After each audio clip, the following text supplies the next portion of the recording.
काय आणलं जेवण करायला? कोळंबी अरे वा, काय बनवलं तुम्ही कोळंबी आज?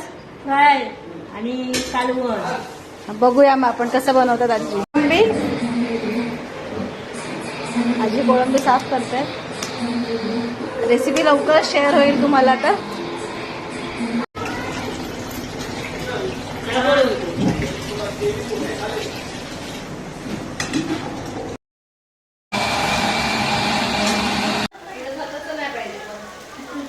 काय काय घातलं याच्यामध्ये? कांदा, ओलं खोबरं, अद्रक, टमाटर, लसूण. ठीक आहे. ते काय वाटून घेतलं? आता हे सगळं वाटलेलं आपण भाजून घेतलंय. ते तेल सुटेपर्यंत चांगलं तेलात भाजलंय आणि नंतर त्यात मस्त कोळंबी टाकून उकळवून घेतलं. त्याचं झालं कालवण स्टार्ट. बघा सगळे जेवायला पण बसलेत. तुम्ही पण या लवकर लवकर जेवायला. चला टाटा, बाय बाय.